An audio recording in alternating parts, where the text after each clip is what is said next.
자, 우리 하나님 말씀 보겠습니다. 오늘은 사도행전 2장입니다. 사도행전 2장 37절에서 42절입니다. 37절 제가 먼저 읽겠습니다. 그들이 이 말을 듣고 마음에 찔려 베드로와 다른 사도들에게 물어 이르되 형제들아 우리가 어찌할꼬 하거늘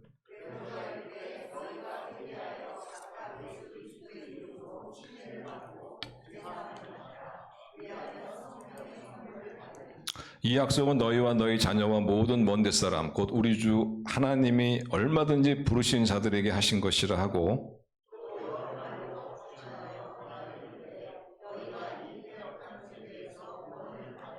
그 말을 받은 사람들은 침례를 받음에 이날의 신도의 수가 3,000이나 더하더라. 그들이 사도의 가르침을 받아 서로 교제하고 떡을 떼며 오로지 기도하기를 힘쓰니라. 아멘. 신앙 성장, 믿음 성장의 단계라는 제목으로 하나님 말씀 나누도록 하겠습니다.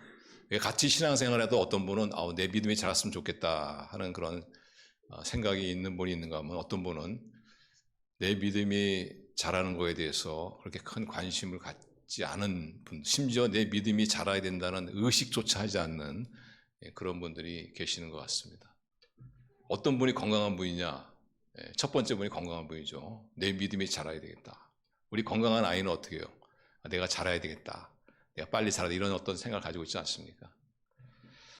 그런 것처럼 내가 믿음이 자라야 되겠다. 내가 신앙생활에 좀 내 신앙이 좀 성장을 해야겠다. 이런 어떤 바람을 가지고 있는 분은 정상적인 신앙인입니다. 정상적인 건강한 그런 신앙인이고 그러나 내 안에 내 믿음이 자라야 되는데 자랐으면 좋겠다 하는 그런 어떤 바람이 없는 거는 병든 신앙이 좀 문제가 있는 그런 신앙입니다.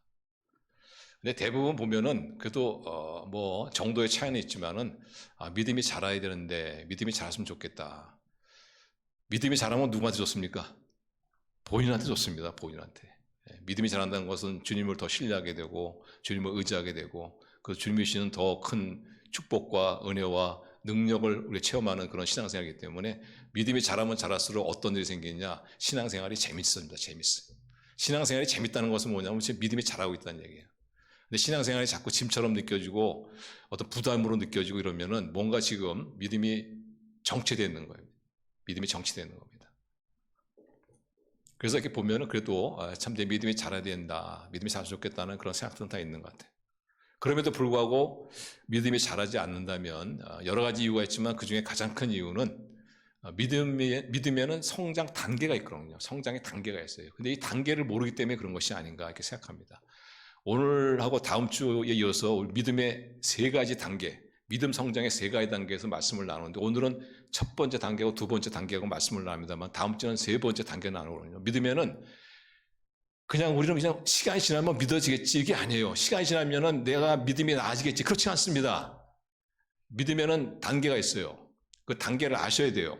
그래서 지금 내가 몇 단계에 있는가 그걸 알고 이 단계에 내가 1단계에 있구나. 그럼 2단계로 내가 넘어가야지 하는 이런 어떤 구체적인 생각이 있어야지 그 단계로 넘어가는 과정에서 믿음이 자란단 말이죠.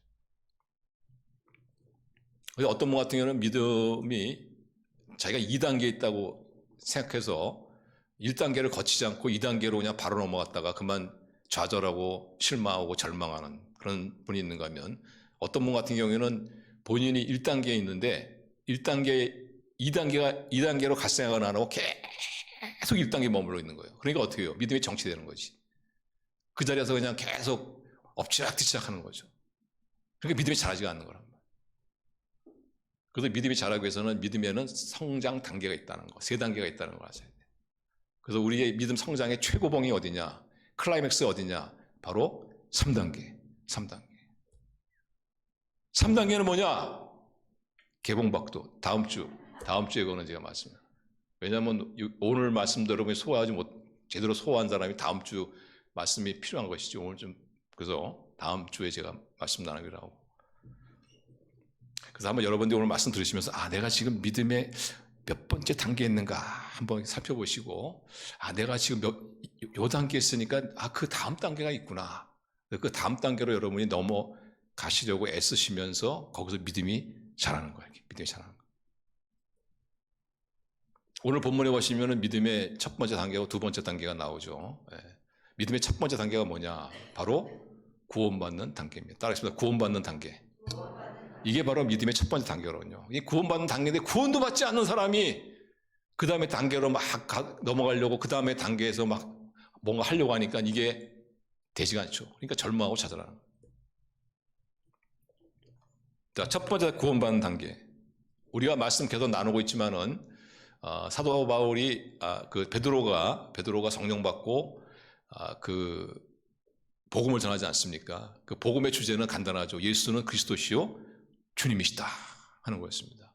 이 말씀을 들은 사람들이 그 마음에 팍 찔림이 왔어요. 팍 찔림이 왔어요. 어떤 찔림이냐면은 그러면 우리가 십자가에 못 박아 죽인 바로 그 예수라는 사람이 정말 하나님의 아들이요 구약의 많은 예언자들이 예언했던 바로 그 선지자 그리스도시냐? 아이고 큰일 났구나 이거 어찌할꼬 이런 어떤 마음에 큰 찔림이 온 거죠. 그래서 37절 보시고 37절 같이 읽으시죠. 그들이 이 말을 듣고 베드로의 설교를 듣고 마음에 찔려 베드로와 다른 사도에게 물어 이르되 형제들아 우리가 어찌할꼬 하거늘. 우리가 십자가에 못 박힌 그분이 그러면 하나님의 아들이요 바로 메시아 그리스도 바로 그분이 하시냐? 그럼 우리는 어떻게 할꼬 하는 이런 두려움 마음에 콱 찔림이 온 거죠. 여러분도 설교 듣다가 그냥 마음에 콱 찔림이 오는 거 있잖아요. 그런 식으로 이제 마음에 찔림이 오고 말씀에 찔린 거예요. 자, 그때 베드로가 대답하는데 이 대답이 바로 구원의 단계. 어떻게 구원에 이르는 그런 과정들, 이런 거치는 과정들을 이야기하고 있습니다. 신앙생활은 절대 그런 게 아닙니다. 여러분 진리가 애매모호한 게 어디 있습니까? 진리는 확실한 거죠. 확실한 거. 하나님께서 애매모호하게 이렇게 말씀하시면서 어떻게 하겠느냐? 결단하라 이렇게 하실 분이 아니란 말이죠. 확실하게 예수 하나님 말씀하시고 어떻게 하겠느냐? 결단하라 이렇게 말씀하세요. 그래서 우리가 이 구원받는 이것도 그냥 막연하게 애매모호한 것이 아니고 확실하게 말씀하시죠. 확실히. 어떻게 구원에 이르느냐? 그 구원에 이르는 프로세스, 그 과정들을 오늘 본문 베드로가 명쾌하게 얘기하고 있지 않습니까? 첫째로 뭐요? 구원에 이르는 과정의 첫 번째 뭐냐? 회개하라. 그래서 여러분 회개하지 않은 사람은 구원받는 사람이 아닙니다. 구원에 이르려면 회개해야 돼요. 회개. 그게 바로 첫 번째 스텝, first step이에요. 스텝. 회개는 뭡니까? 어떤 분은 회개하면 우는 것 이렇게 막 뒹굴뒹굴 구르면서 막 굴르면서 우는 것 이렇게 생각하는데 그것도 뭐 좋은 회개는 회개입니다만은 그러나 회개에서 가장 중요한 것은 뭐냐면은 의지적 결단이에요. 다시 말하면 삶의 방향을 바꾸는 겁니다.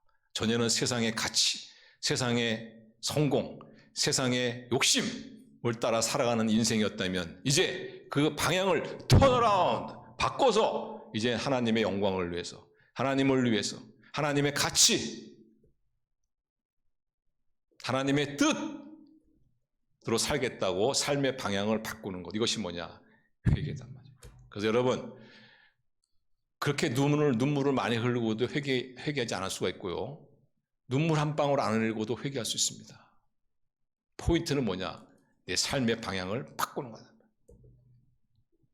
세상을 따라 사는 그런 삶의 방향을 그 삶의 방향을 바꿔서 이제 하나님을 향하여 살겠다는 그 의지적 결단 그것이 뭐냐? 회개단 말이에요. 그래서 여러분 제가 이제는 하나님을 위해서 하나님을 내 삶의 중심에 모시고 그 하나님 중심으로 제가 살겠습니다 라는 삶의 근본적인 방향을 바꾸는 그런 의지적 결단 그 결단이 없었다면 그건 회개한 것이 아닙니다. 많은 분들이 이런 결단도 없이 그냥 예수님을 믿으려고 하고 믿었다고 생각합니다. 그러니까 흔들리는 거예요.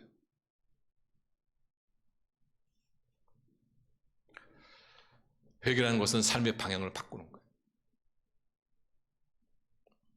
회개하고 가장 비슷한 말이 뭐냐, 같지 않은데 비슷한 것이 뭐냐, 후회입니다. 후회. 근데 후회는 어떤 자기 어떤 문제에 대한 그런 아쉬움, 이런 어떤 감정적 어떤 그런 측면은 있지만은, 그러나 이 후회에 없는 것이 뭐냐면 의지적 결단이 없는 거예요. 의지적 결단이. 그래서 후회를 대표하는 사람이 누구냐? 후회한 대표하는 사람이 누구냐면 가룟유다입니다. 가룟유다가 예수님을 은 30냥 받고 팔지 않습니까? 그때 예수님께서 잡히시고 빌라도 앞에서 재판받는 그런 예수님을 보면서 가룟유다가 후회하잖아요. 아, 내가 잘못했구나. 그래서 어떻게 해요? 대제사장을 찾아가죠. 은 30냥을 돌려주지 않습니까? 그때 제사장이 그것을 거절하죠. 돈을 안 받아요. 그러니까 그 성전에다가 돈을 집어던지고 그가 양심의 가책을 느껴서 달려간 곳이 어디냐면은 나무. 그 나무에 가서 목매달아 죽지 않습니까? 그가 만일 정말 회개를 했다면은 거기서 삶의 방향을 바꿔야지. 내가 비록 전에는 예수님을 배신했지만 그러나 이제는 예수님께 충성하는 자로 내가 살겠습니다 라고 삶의 방향을 턴어라운드 바꾸게 되면 어떻게 해요? 그게 회개한 거예요.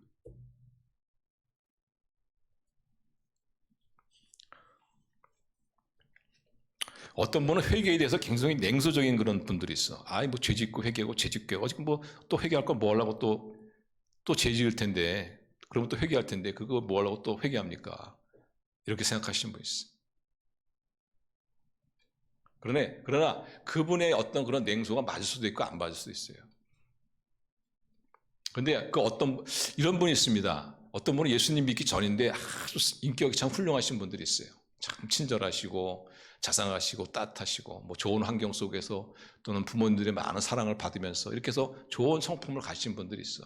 근데 그런 성품이 가지고 있다 할지라도 그 가지고 있는 좋은 성품이 곧 그가 회개했다 이것을 의미하는 건 아닙니다.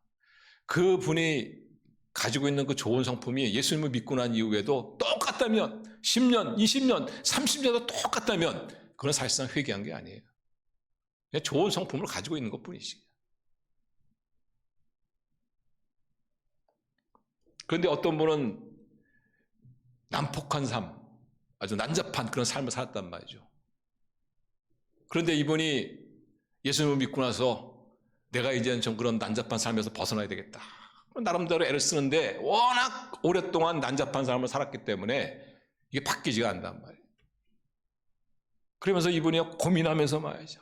이게 살지 못한 거에서 또 막 그냥 하나님께 또 회개하면서 말이에요. 저는 그런 분 보면요, 참 이쁩니다. 너무너무 이뻐요. 야, 저분이 정말 예수님 믿는 분이구나. 저분이 정말 회개한 분이구나 말이지. 여러분, 회개라는 것은 지금 나의 상태가 어떤가 그게 중요한 게 아닙니다. 지금 나의 삶의 방향이 지금 누구를 향하고 있는가 이게 중요한 거란 말이에요. 그래서 자꾸 이게 도덕적으로 이렇게 신앙생활을 하시려는 분은 참 구원받기가 어려워요. 구원받기 어렵습니다. 지금 나의 상태가 어떠냐 이게 중요한 게 아니에요. 지금 나의 삶의 방향이 지금 누구를 향하고 있느냐 이게 중요한 거란 말이에요. 그분을 향하고 하나님을 향하고 있다 이게 중요한 거란 말이에요. 이게 중요한 거. 여러분, 하나님을 향하지 않고도 얼마든지 도덕적인 삶을 살 수 있어요. 쉽지는 않지만. 그러나 도덕적인 삶을 산다고 해서 그분이 구원받았다? No! 어떤 분은 예수님 믿고 나서도 아주 참 안 좋은 삶을 살 수 있어. 그러나 그분이 삶의 방향이 안 좋은 삶이었지만 그래도 그분이 하나님을 향해서 나아가고 있다면, 삶의 방향이, 디렉션이 하나님을 향하고 있다면 그는 회개한 사람이요, 그는 구원받은 사람입니다. 구원받은 사람. 나의 삶의 중심에, 내 마음의 중심에 나의 삶의 초점이 누구를 향하고 있느냐? 여전히 세상이고 세상의 방식이고 세상의 사고고 세상의 가치라면 그 사람은 회개한 사람이 아니요 구원받은 사람이 아닙니다. 그러나 어느 날 내 의식 가운데 하나님이 내 삶에 들어오기 시작하고, 내가 잘은 못하지만 내가 저 하나님, 내가 뜻을 따라야 되는 것이 정말 가장 아름다운 삶이고 하나님으로 살아야 된다는 것. 잘은 모르지만 그러나 하나님이 내 삶 가운데 점점점 중심으로 다가오는 사람, 그런 삶을 향해서 방향을 꺾은 사람, 회개한 사람. 이런 회개를 하지 않고는 여러분 구원을 받지 못합니다.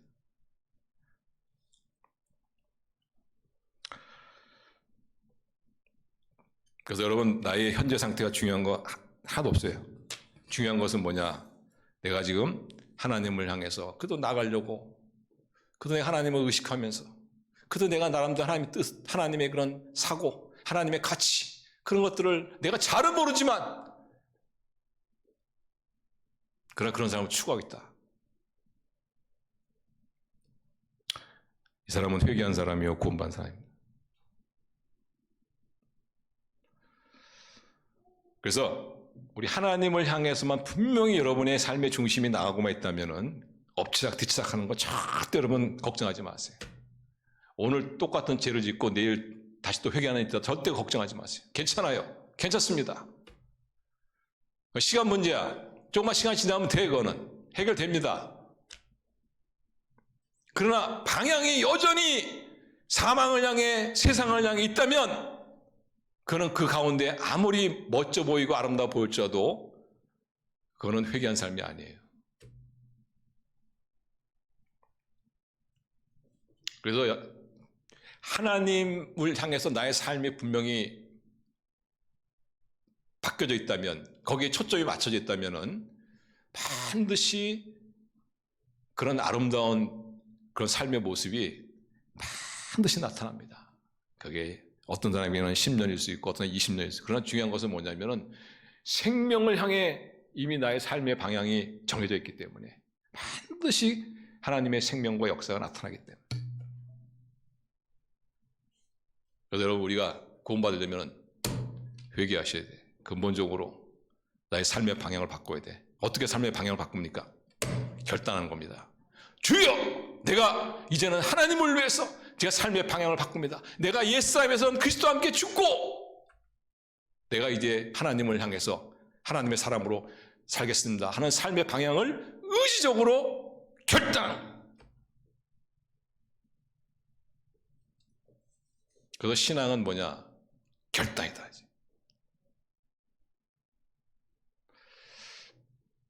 자, 우리가 구원에 이르려면 두 번째로 베드로가 무슨 얘기를 하고 있냐면 18절 38 다시 보시면, 베드로가 이르되 너희가 회개하고 각각 예수 그리스도 이름으로 침례를 받고 죄사함을 받으라. 그리하면 성령의 선물을, 그 다음에 두 번째가 뭐냐면은 침례를 받고.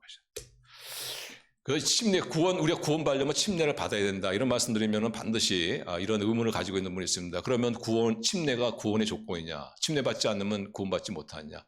침례교에서는 침례라고, 장로교에서는 세례라고 합니다만은 어쨌든 이 의식을 받지 않으면 구원받지 못하는 거냐, 이런 생각을 하시는 분이 있는데, 어떤 교단에서는 침례를 받지 않으면, 세례를 받지 않으면 구원받지 못한다, 이렇게 또 말씀하시는, 강조하는 그런 교단도 있는데, 저는 그렇지는 않다고 생각합니다.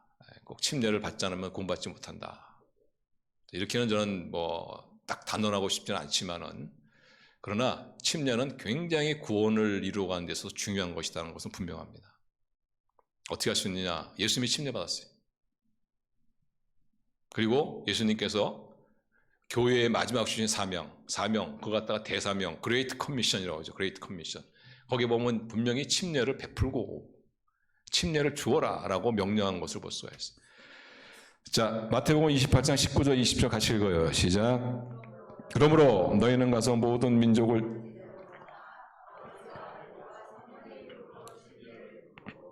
내가 너에게 분부한 모든 것을 가르쳐 지키게 하라. 볼지어다 내가 세상 끝날까지 너희와 항상 함께 있으리라.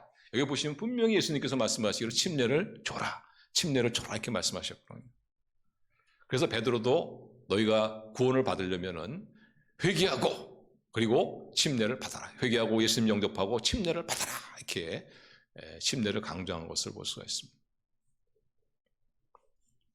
왜 그러냐면요, 침례의 의미 때문에 그렇습니다. 침례의 의미는 뭐냐면은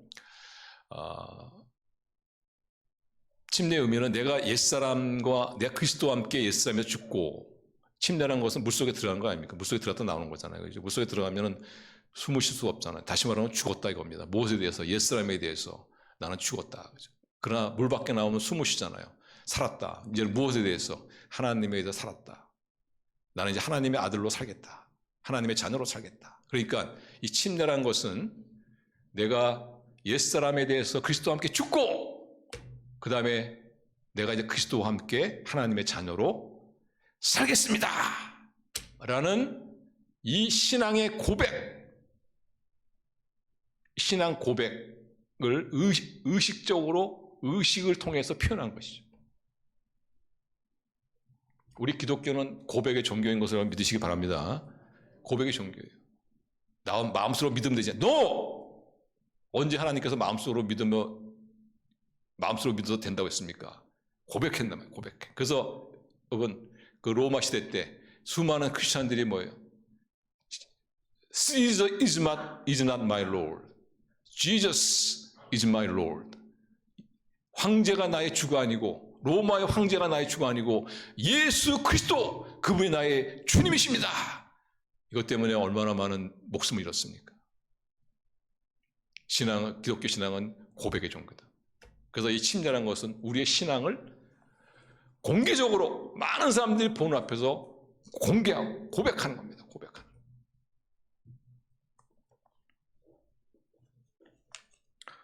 그래서 우리가 이 구원에 이르려면은 나의 신앙을 공개적으로 고백할 수 있어야 돼. 그래서 그 사도 바울도, 베드로도 복음을 전하고 3,000명이 예수님을 믿기로 하자 바로 그 침례를 주죠. 그 41절 보세요. 41절 같이 읽어요. 시작. 그 말을 받은 사람들은 침례를 받으며 이날의 신도의 수가 3,000이나 더하더라. 그래서 저는 침례가 구원을 받을 수 있는 절대적 조건은 아닐 수 있지만, 그러나 침례라는 것은 나의 그 고백을 표현하는, 고백하는, 나의 신앙을 고백하는 대단히 중요한 그런 어떤 표현, 그런 방식이기 때문에 예수님께서 이것을 강조하셨고, 그렇기 때문에 우리가 주님을 영접한 사람은 침례를 통해서 신앙을 고백해야 한다. 어떤 분 같은 경우에는 침례를 받지 못하는 분이 있죠. 지금 생사를 헤매시는 분들, 그런 분들 외에는 예수님의 이 명령에 따라서 회개하고 예수님을 주님 영접하고 그리고 침례를 받는, 이것이 바로 구원에 이르는 이런 하나의 과정이다. 그래서 여러분, 구원받기 위해서는 어떻게 돼요? 회개하고 삶의 방향을 돌리고 하나님을 향해서 꺾고 예수님을 나의 주님으로 영접하고 그리고 침례를 받는. 자, 그러면 어떤 일이 일어나는지 아십니까? 어떤 일이 일어나냐? 두 가지가 일어나요. 하나가 뭐냐면은 깨끗함을 받습니다. 죄사함을 받습니다. 38절 다시 보세요. 베드로가 이르되 너희가 회개하여 각각 예수의 이름으로 침례를 받고, 자, 회개했습니다. 예수의 이름으로 주님을 영접했습니다. 그리고 침례를 받았습니다. 어떤 일을 합니까? 죄사함을 받습니다. 죄사함을 받습니다. 다시 말하면은 내가 예수님 믿기 전했던 모든 죄로부터 깨끗함을 얻는다. 깨끗함을, 클린징, 깨끗함을 얻는다.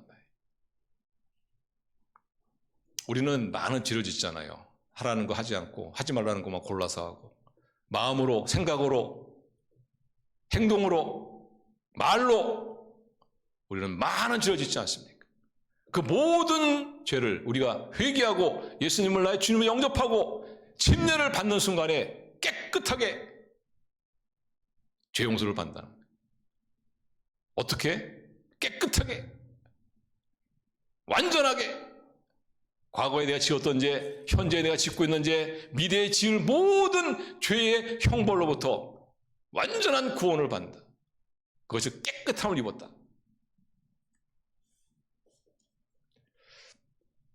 그래서 예수님이 오시기 전 700년 전에 예언 활동을 했던 이사야 이사야라는 선지자가 통해서 하나님 이런 말씀하죠. 이사야 1장 18절 우리 같이 읽습니다. 시작. 여호와께서 말씀하시되 오라 우리가 서로 변론하자. 너희의 죄가 주홍 같을지라도 눈과 같이 휘어질 것이요 아멘 진홍같이 붉을지라도 양털같이 희게 되리라. 회개하고 예수님을 주님 영접하고 우리가 침례를 받는 그 순간에 우리가 깨끗함을 얻는다. 왜 깨끗함을 얻어야 되는지 아세요? 하나님의 선물을 받기 위해서. 그 하나님의 선물이 뭔지 아세요? 여러분, 하나님이 우리에게 주신 가장 놀라운 선물, 그것이 뭡니까? 성령이다. 성령이다. 그래서 38절 다시 보시면 침례를 받고 제사함을 받으라 그리하면 성령의 선물을 받으리니. 여러분, 성령은 말 그대로 홀리 스피릿, 거룩한 영을 말합니다. 성령은 더러운 곳에 임할 수 없습니다. 죄 있는 곳에 임하지 않습니다. 성령은 죄가 없는 곳, 깨끗한 곳, 그것에만 오직 성령이 임할 수가 있단 말이죠. 그래서 우리가 회개하고 예수님을 주님 영접하고 침례를 받으면 깨끗함을 얻고 그때 누가 오시느냐? 성령이 오신다.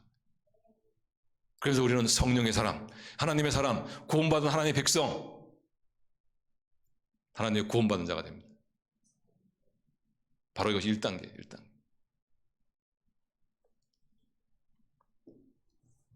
그 성령이 깨끗함을 받은 우리에게 성령이 오셨다. 이것을 다른 말로 표현하면 성령 받았다. 성령 받았다. 이렇게 말합니다. 근데 여기서 보시면 성령의 선물 이렇게 돼요. 선물은 무슨 뜻이죠? 공짜라는 뜻이죠. 그러니까 우리가 성령 받는 것, 성령이 우리에게 오시는 것은 뭐냐? 공짜라 이거예요. 선물이라 이거예요. 선물. 우리가 어떤 것을 착한 일을 많이 해서 우리가 또한 나름대로 의롭게 살려고 노력해서 우리가 성령을 받는 게 아니란 말이에요. 공부를 많이 해서 성령 받는 게 아니란 말이에요. 기도를 많이 해서 성령 받는 게 아니란 말이죠.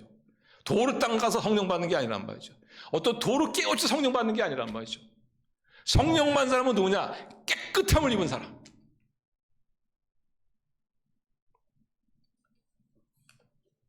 성령이 오실 때 비로소 우리는 거듭난 사람이 되고 하나님의 자녀가 되는, 구원받은 백성이 되는 것을 여러분 믿으시길 바랍니다. 성령이 오시잖아요. 그러면은 어떤 사람은 성령이 오셨는지 안 오셨는지 모르는 사람도 있어요. 저 같은 경우도 제가 예수님 믿고 성령 받았을 때, 성령 오셨을 때, 그때 제 삶 가운데는 아무 일도 없어. 저는 사실 내심 기대하기를 하늘이 갈라지고 놀라운 일이 날 것이다 생각했는데 하늘도 똑같고 뭐 달라진 게 없어요.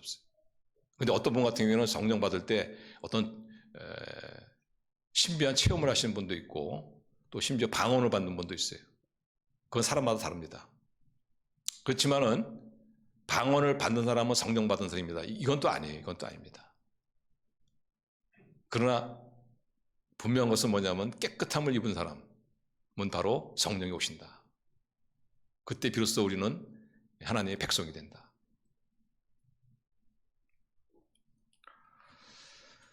그리고 나서 여러분, 우리가 성령 받았는지 안 받은지는 이제 우리 삶 가운데 성령의 역사가 이렇게 딱 나타나거든요. 성령 받은 사람은요, 반드시 성령의 역사가 나타나게 돼 있어요. 어떤 사람은 금방 나타난 사람이 있는가 하면 어떤 사람은 한참 후에 나타난 사람이 있는데 그 차이점이지 반드시 성령의 역사가 나타나게 돼 있어요. 보통 성령의 역사가 어떤 식으로 나타나냐면 은사로 나타납니다. 은사로 나타나요. 이렇게. 그래서 어떤 사람에게는 성령 받고 나서 병든 자를 위해 기도했더니 그 질병이 막 치료되어지는 그런 성령의 은사가, 병 고치는 은사가 나타나기도 하고, 어떤 사람은 잘 가르치지 못한 사람이었는데 그가 성령 받고 나서 하나님의 말씀을 아주 잘 이렇게 가르치는 그런 막 은사가 나타나기도 하고, 뭔가 성령이 내 안에 오시고 성령이 계시다는 것을 어떤 증표들이 나타난단 말이에요.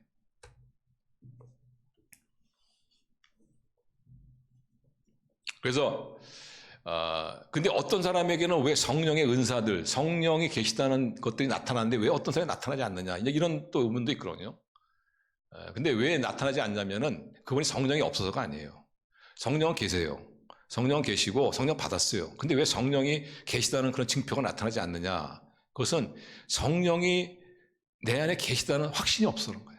그리고 그 성령의 역사를 활용을 못해. 성령의 은사를 쓰질 않아. 성령의 은사를 개발하지 않아. 그러니까 성령의 역사가 나타나지 않는 거란 말이에요. 그래서 우리가 성령이 오셨다, 성령을 받았다, 성령이 나와 함께 하신다, 이것만 가지고서 성령의 역사가 나타나는 게 아니에요. 그 성령의 역사를 믿고, 그분을 자꾸 활용해야 돼. 성령의 은사를 자꾸 활용해야 돼. 개발해야 돼. 사실 저는 이렇게 질병, 그 치유 사역에 대해서 저는 과거에 그렇게 적극적이지 않았어요, 사실. 저는 워낙 의심이 많아가지고, 그리고 제가 이렇게 어떤 부흥회 같은 데 가보면은 이제 그 치유 사역을 이렇게 하시거든요.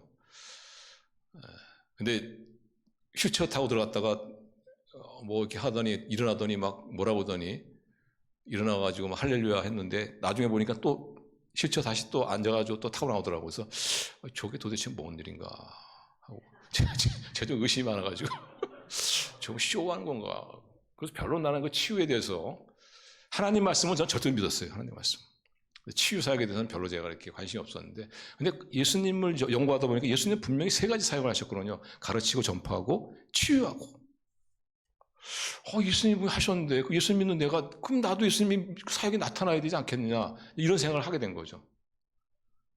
이러면서 제가 이제 치유 사역에 대한 관심을 갖고 좀 책도 읽고 좀 이렇게 하면서 보니까 이 치유 사역 하시는 분 얘기 들어보니까 자기가 예수님의 이름으로 기도한다고 해서 다 낫는 게 아니더라고요, 보니까. 나중에 제가 알겠지만은 우리 치유 사역이 아주 대가를 할 수 있는 승봉교회 조 목사님 같은 경우에도 제가 나중에 들어보니까 못 고친 게 더 많더라고요. 못 고친 게 더 많아요. 저는 그분 다 고치자 그러고 근데 나중에 제가 이제 치유사역 하시는 분들의 그런 글을 읽고 세미나 참석하고 그런 거 보니까 꼭 예수님의 이름으로 기도한다고 해서 낫는 게 아니더라고요.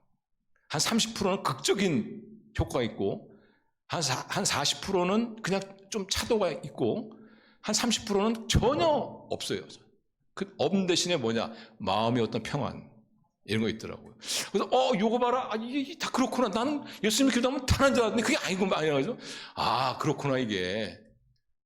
그래서 제가 그때부터 담대한 마음을 가지고, 제가 왜 치유 사역에 대해서 소극적이냐면은 내가 예수님을 기도했는데 안 나오면 어떡합니까 그러면. 아파 있는 사람한테 기도했는데 더 막 아프다고 태굴려고 그러면 저 어떡하냐 말이지 그러면. 너무 겁이 나는 거죠. 겁이 나는 거지. 겁이 나니까 그걸 안 했었는데 나중에 이제 그걸 알고 보니까 이게 모든 게 낫는 게 아니구나.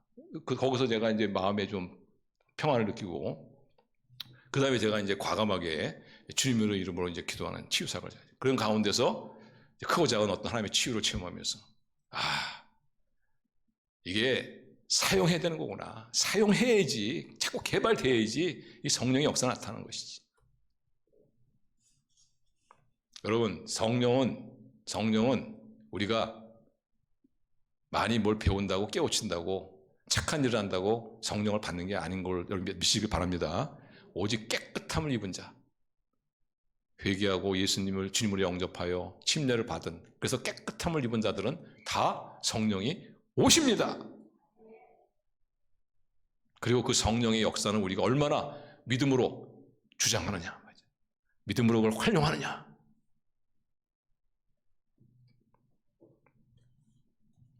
이게 바로 여러분 1단계예요. 구원을 받은 단계. 구원받은 단계. 여러분이 지금 믿음의 성장 단계에서 몇 단계가 와 있는가 한번 보세요. 1단계입니다. 1단계는 뭐냐? 구원받은 단계죠. 구원받은.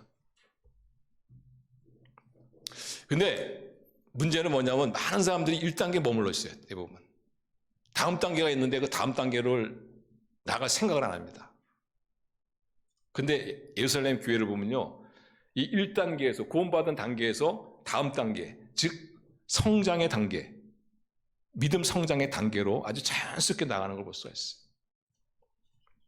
그래서 우리도 1단계에 있는 분들은, 지금 1단계에 있는, 구원받은 단계에 있는 분들은 지금 거기에 머물러 있으면은 절대 믿음이 자라지 않을 뿐더러 믿음이 후퇴합니다. 후퇴. 점점점 신앙생활에 재미가 없어져요. 하나님의 역사가 점점점 줄어듭니다. 그래서 여기 계신 분들은 반드시 그 다음 단계로 나가야 돼. 그 다음 단계가 뭐냐? 믿음 성장의 단계다. 따라서 믿음 성장의 단계. 네. 그래서 예루살렘 교회도 오면은 이 구원받은 단계에서 믿음 성장의 단계로 나가죠. 자, 믿음 성장의 단계 42절이 나옵니다. 42절. 자, 42절을 같이 읽어요. 시작. 그들이 사도의 가르침을 받아 서로 교제하고 떡을 떼며 오로지 기도하기를 힘쓰니라. 이게 바로 믿음 성장의 단계. 믿음 성장을 위한 네 가지 요소가 있습니다. 이 네 가지 요소를 여러분이 열심히 하셔야지 이제 1단계에서 2단계, 다시 말하면 믿음 성장의 단계로 나갈 수가 있습니다. 자, 첫 번째가 뭐냐면 사도의 가르침이죠. 그 다음에 교제, 성도와의 교제, 그리고 떡을 떼고, 그 다음에 기도. 이 네 가지입니다. 이 네 가지. 그래서 여러분이 믿음이 자라려면 이 네 가지를 많이 애를 쓰셔야 돼. 첫 번째가 뭐냐? 사도의 가르침. 이것은 지금으로 말하면 성경을 말합니다. 여러분이 믿음이 자라려면 성경을 반드시 읽으시거나 아니면 성경을 공부하시거나 둘 중에 하나 하셔야 돼. 요즘에 지금도 과거도 그렇지만 지금 요즘에 보면 더 그런 것 같아요. 요즘에는 성경 없이 신앙생활 하시는 분들이 의외로 많은 것 같아요. 근데 성경 없이 신앙생활하면 믿음이 절대 자라지 않습니다. 신앙 성장을 위해서는 우리가 성경을 가까이 하셔야 돼. 그래서 성경을 처음 접하신 분들은 성경 공부를 하셔야 돼. 기본적인 성경 공부를 하셔야 돼. 뭔가 성경을 해석할 수 있는 그런 틀이 있어야 돼요, 틀. 근데 그거 없이 그냥 혼자 성경을 해석하다 보면은 이단이 될 수 있습니다, 이단이. 그러니까 이 건강한 닥트린, 이 교리란 틀을 가셔야 돼. 그러기 위해서는 좀 성경을 좀 공부를 하셔야 되고, 성경을 좀 웬만큼 공부하신 분들은 자꾸 이게 교회 성경 공부에 의지하지 마시고, 이제 본인이 자꾸 성경을 읽으셔야 돼.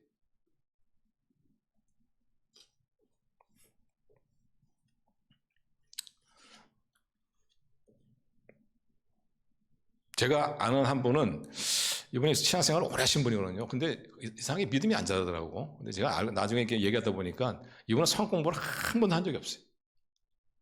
근데 요즘에도 그렇게 하시는 분들이 있어요. 너무나 비효율적인 신앙생활이죠. 왜 시간을 낭비합니까?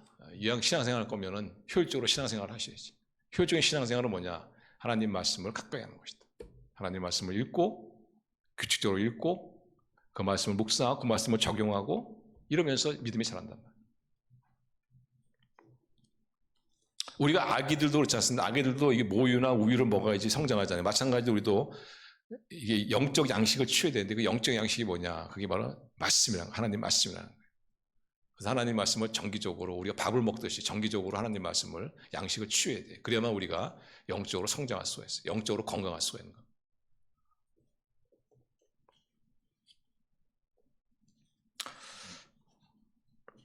자, 그 다음에 우리가 믿음이 자라기 위해서는 서로 교제하고, 그렇죠. 서로 교제하고. 서로 교제하는 건 성도와의 교제를 말합니다. 의외로 적지 않은 분들이, 나는 성도와의 교제 없이 그냥 나 혼자 신앙생활 하겠다.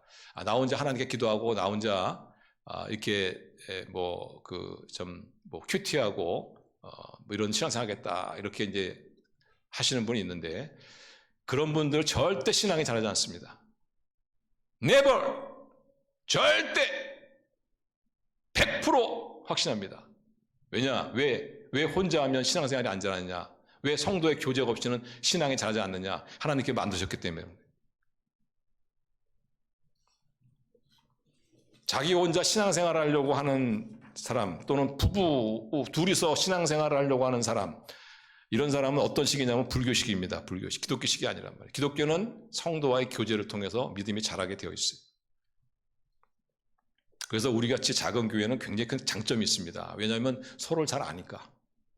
그러니까 그분이 좀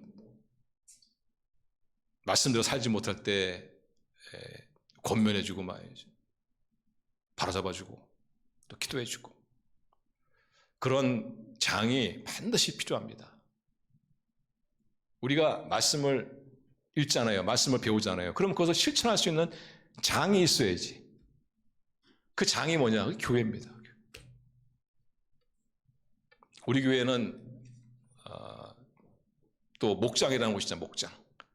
바로 그 목장에서 서로 부딪히면서, 그러면서 사랑할 수 없는 사람을 사랑하고 이해할 수 없는 사람을 이해해주면서, 그러면서 자라는 거예요, 사람이. 예수님도 말씀하셨잖아요. 너에게 잘해준 사람한테 잘해주는 게 뭐게 대단한 것이냐. 이방인도 다 그렇게 한다. 너희를 욕하고 너희에게 못되게 한 사람을 잘해주는 것, 그때 뭐냐? 신앙이 자라는 거야, 신앙이.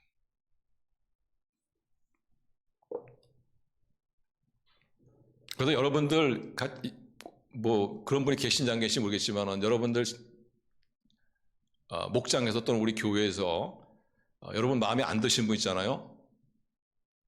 그분이 여러분들에게 대박입니다. 대박이에요. 여러분 마음에 드는 분은 그냥 가까이 하지 마세요. 별 도움이 안 돼. 잘하지가 않아요. 여러분이 잘하지가 않아. 여러분을 힘들게 하는 분, 그분들이 여러분을 잘하게 하는 거예요. 그런 분들을 이해해주고 보듬어 주면서 내가 크는 거예요, 그게. 따라했습니다. 아픈 만큼 성숙해진다.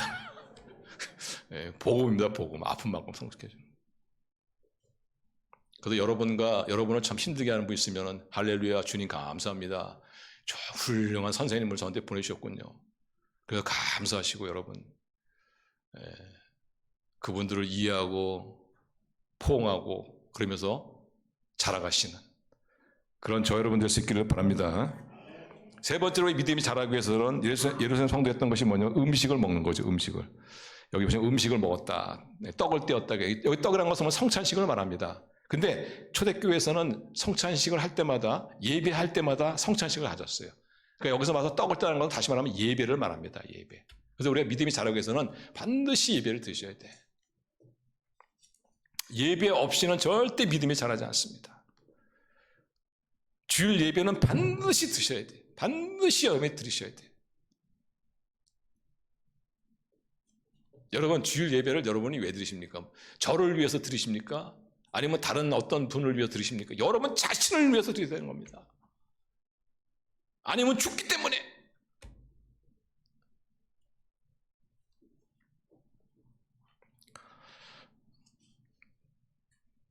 가끔 이제 그런 분 있죠. 이렇게 그 이벤트식으로 이렇게 신앙생활 하시는 분 있잖아요. 부활절날 이벤트 같은데 한번 1년에 한 번씩 나오고 이런 분들. 하나님께서 1년에 딱 한 번 은혜를 주십니다. 그분은 딱 1년에 한 번 은혜를 주세요. 그리고서 나머지 364일이 공고한 날이야.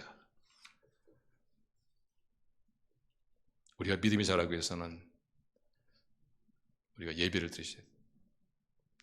주일 예배는 그건 기본이고 그거 한 번 가지고도 안 돼요. 한 번 더 새벽 예배라든가 수요 예배라든가 금요 예배라든가, 만약 직장 때문에 그게 어려우면은 영상으로라도 최하 일주일에 2번은 드셔야 돼요.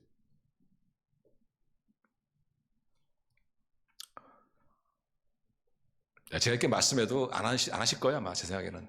하세요, 그냥. 뭐 어떡하겠습니까, 지금. 그러나 죽습니다. 죽어요. 죽고 나서 살려고 하지 마시고 살아있을 때 더 열심히 살아가시는 저 여러분 될 수 있길 바랍니다. 자, 마지막으로 우리 믿음이 성장하기 위해서는 예루살렘 교인이 애썼던 것이 뭐냐면 기도입니다. 기도예요. 우리 믿음이 자라기 위해서 우리 삶 가운데 반드시 기도가 있어야 돼. 여러분 아무리 성경 공부 열심히 하고 목장 모임에 열심히 나가고 예배를 열심히 드린다고 해도 기도가 없으면 소용없어요. 그래서 우리가 믿음이 자라기 위해서 4가지: 예배, 말씀, 기도, 성도와의 교제 중에서 한 가지만 빠져도 믿음이 자라지 않습니다. 내가 예배하고 기도하고 그리고 말씀, 요 3가지 했으니까 75%는 자라겠지. No, 자라지 않습니다. 이 4가지 다 하셔야 돼. 4가지 뭐라고요? 예배, 말씀, 기도, 성도와의 교제. 여기서 어떤 분은 분명히 그렇지, 예배하고 기도하고 말씀해야지. 그러나 성도와의 교제는 그거는 뭐 그냥 절대 잘하지 않습니다.